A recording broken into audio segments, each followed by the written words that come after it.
memerlukan penyembuhan. Jadi Tuhan memperhatikan kesehatan kita. Amin. Waktu sakit kita ingat, Tuhan, Engkau peduli dengan kesehatan saya. Tapi kita peduli enggak dengan kesehatan kita? Makan seenaknya, minum sembarangan, tidur sudah ada waktunya untuk tidur. Tidak ada lagi yang dikerjakan, tapi gunakan dengan salah. Akhirnya sakit. Tuhan perhatikan kesehatan kita, tapi kita juga harus memperhatikan kesehatan kita. Lakukan bagian kita, Tuhan lakukan bagiannya Tuhan yang kita tidak mampu lakukan. Amin. Jadi ada yang sakit pagi ini, sakit-sakitan, terasa sakit, agak sakit, memerlukan kesembuhan. Dia jamah genap hidupku. Wah, jamahan Tuhan selalu ada. Amin. Nah, puji Tuhan. Tuhan memperhatikan kesehatan kita. Itu sebabnya Dia menyembuhkan orang yang perlu. Kiranya kita semua ini tiap hari menyadari kita perlu Tuhan. Amin. Perlu Tuhan. Jangan cuma datang waktu ada perlunya. Tetapi kita perlu Tuhan. Ada nyanyian tua katakan, ku perlu Tuhan segenap hidupku. Ku perlu Tuhan setiap waktu, dan seterusnya. Nah, memerlukan kesembuhan. Yang disembuhkan cuma orang yang memerlukan kesembuhan. Saya ada bikin catatan begini. Perlu Tuhan sembuhkan. Jadi yang memerlukan kesembuhan, yang pertama dia perlu Tuhan sembuhkan. Dan yang kedua dari soal memerlukan kesembuhan, Tuhan perlu sembuhkan. Beda, perlu Tuhan sembuhkan dan Tuhan perlu sembuhkan. Ada orang yang Tuhan perlu sembuhkan supaya dia percaya ke Tuhan dan percaya sungguh-sungguh ke Tuhan. Saudara, ada tukang-tukang yang kerja, waktu anaknya lahir, jantungnya katanya di rumah sakit jantungnya bocor, anaknya sampai biru-biru. Nah, terus dia ngomong, dia bilang, tolong doakan Om. Dia bilang sama kami, Om, tante doakan anak cucu saya gini-gini. Terus kita doa, kita sempat ke rumah sakit tapi cuma di luar. Nah, terus heran, anak itu pulang lebih cepat. Mereka tadinya sudah pikir bawa pulang jenazah, tetapi pulang sampai hari ini anak itu sehat. Nah, ada kalanya Tuhan perlu sembuhkan seseorang untuk keselamatan supaya orang-orang keluarga itu atau tetangganya percaya kepada Tuhan. Jadi ada kita yang perlu kesembuhan dari Tuhan, ada di antara kita yang Tuhan perlu sembuhkan supaya ada sesuatu tujuan Tuhan tercapai. Saudara tangkap maksud saya? Nah, itu memerlukan kesembuhan. Itu cuma perenungan saya. Nah, Lukas 18 ayat 38, lalu ia berseru. Ini orang buta, Yesus anak Daud, kasihanilah aku. Maka mereka yang berjalan di depan menegur dia supaya ia diam. Namun semakin keras ia berseru, anak Daud, kasihanilah aku. Ini orang buta yang berseru-seru minta tolong. Dia memerlukan kesembuhan dari Tuhan. Itu yang pertama itu. Yang ini. Ini. Nah, dia memerlukan kesembuhan, dia teriak. Orang bilang, diam, ganggu saja. Tambah keras dia teriak, Yesus anak Daud, kasihanilah aku. Dan kita tahu cerita akhirnya, Tuhan jadikan dia melihat. Tuhan sembuhkan dia dari kebutaannya. Nah, kita terus yang ketiga. Yang ketiga, Tuhan perhatikan keperluan kita. Baca. Tuhan memperhatikan kebutuhan makanan. Itu sebabnya di dalam doa Bapa kami, Tuhan Yesus mengajar murid-muridnya berdoa, berilah kepada kami makanan kami untuk untuk secukupnya tiap-tiap hari. Jangan minta 1 tahun supaya tinggal jalan-jalan. Berilah kepada kami makanan yang secukupnya. Jadi kalau makan cukup, sudah kamsya, sudah terima kasih. Nah, Tuhan memperhatikan kebutuhan makanan. Ini mendesak. Kita lihat tadi ayat yang ke-13. Murid-murid bilang ke Tuhan Yesus, ini orang banyak, suruh pulang. Cari makan sendiri. Tuhan Yesus bilang, kasih mereka makan. Oh, murid-murid kebingungan. Mau diapain ini nih? 5.000 orang laki-laki, belum perempuan dan anak-anak. Nah, beri mereka makan. Tuhan bilang begitu.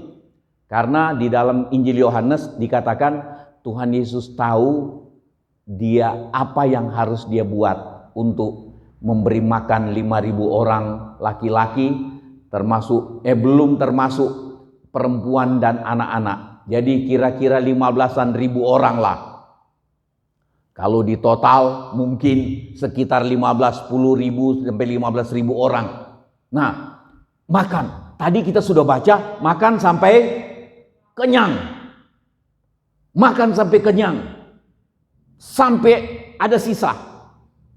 Bukan habis mereka makan sepotong ditaruh lagi, sisanya itu yang dikumpul, bukan. Waktu dibagi-bagi sudah tidak ada yang mau tambah.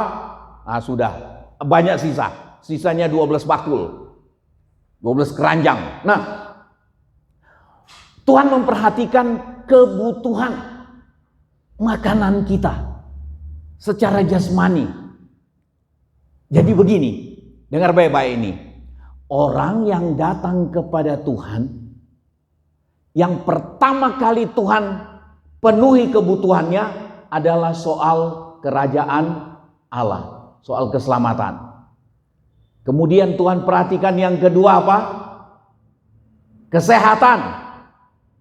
Yang sakit, yang perlu kesembuhan disembuhkan. Tapi Tuhan juga memperhatikan waktu saudara dan saya datang kepada Tuhan, Tuhan tanpa kita minta. Orang 5.000 laki-laki ini hendak minta untuk makan. Tapi Tuhan perhatikan. Jadi kita tidak minta makan pun, kita tidak minta Tuhan berkati kita punya pekerjaan sepanjang hari ini dan besok dan seterusnya. Kita tidak minta pun Tuhan beri. Karena Tuhan tahu kita perlu. Amin. Tapi Tuhan juga ajar kita, mintalah. Jadi boleh minta. Tapi yang sangat diperlukan, mendesak, kita perlu. Dalam keadaan mendesak, Tuhan tahu dan Tuhan berikan. Ini luar biasa. 5.000 orang laki-laki ini tidak minta. Tapi Tuhan bilang sama murid-murid, kalian kasih mereka makan. Wah, bingung murid-murid. Tapi murid-murid bilang, ini apa artinya 5 roti 2 ikan, bawa ke sini. Tadi dikatakan Tuhan Yesus mengucapkan berkat. Diucapkan. Itu sebabnya kalau mau makan, doa diucapkan, jangan di dalam hati. Esra kalau kadang dulu waktu masih kecil dia doa, sudah doa? Wih, iya, sudah 1 sendok di mulut. Terus saya bilang gini, ya berdoa begini, Tuhan berkati makanan yang sudah sempat saya makan dan yang akan saya makan kemudian ini nyusul. Tapi ucapkan berkat. Kalau saudara mau makan, terima, ucapkan berkat. Tuhan berkati makanan, minuman ini untuk kesehatan, kekuatan buat kita, iya kan? Tapi kalau sudah lihat makanan itu bikin kita sakit, banyak lemak, banyak minyak, banyak apa, jangan bilang, toh saya sudah berdoa berkat, nanti Tuhan memberkati makanan ini. Salah. Kecuali sudah tidak ada makanan lain. Makanan busuk pun bisa jadi vitamin buat kita. Nah, tanpa diminta, Tuhan tahu kita butuh. Amin. Matius 6 ayat 32, dikatakan Bapa di sorga tahu bahwa kita perlu makan minum. Amin. Nah gitu, makan minum pakai, jangan khawatir. Tuhan Yesus bilang, perhatikan burung-burung di udara, tidak menabur, tidak menuai, tapi diberi makan oleh Bapamu yang di sorga. Kamu lebih daripada burung-burung itu. Bapamu di sorga tahu bahwa kamu memerlukannya. Amin. Nah, nih kita kesimpulannya. Tuhan perhatikan yang kita perlukan. Yang pertama, Tuhan mengajarkan mengenai kerajaan Allah. Itu keperluan yang utama, soal keselamatan. Yang kedua, Tuhan memperhatikan kesehatan kita, menyembuhkan orang yang perlu kesembuhan. Perlu Tuhan sembuhkan dan Tuhan perlu sembuhkan. Memerlukan Tuhan sembuhkan dan Tuhan perlu untuk sembuhkan orang itu karena Tuhan punya tujuan. Nah, yang ketiga, Tuhan memperhatikan kebutuhan sehari-hari, kebutuhan makanan. Datang kepada Tuhan dengan tulus, buka telinga waktu Tuhan, waktu firman disampaikan, dan itu membawa kita alami kekuatan untuk bertahan dalam keselamatan. Kemudian Tuhan memperhatikan. Kita datang kepada Tuhan, Tuhan akan perhatikan kesehatan kita. Kalau kita sakit, Tuhan mau jamah dan sembuhkan. Kalau kita dalam kekurangan, Tuhan cukupkan, karena Tuhan janji begitu. Tuhan janji begitu. Ada juga yang seizin Tuhan sampai mati kelaparan, mungkin untuk mengajar orang lain supaya tahu memperhatikan. Itu ceritanya lain. Tetapi yang kita perhatikan, tiap kali orang datang kepada Tuhan, Tuhan memperhatikan kebutuhannya. Kebutuhan utama keselamatan, kebutuhan berikutnya dia perlu kesembuhan dan perlu makan. Tuhan memperhatikan. Datang ke Tuhan dengan sungguh-sungguh, Tuhan memperhatikan apa yang kita perlukan. Tuhan memberkati.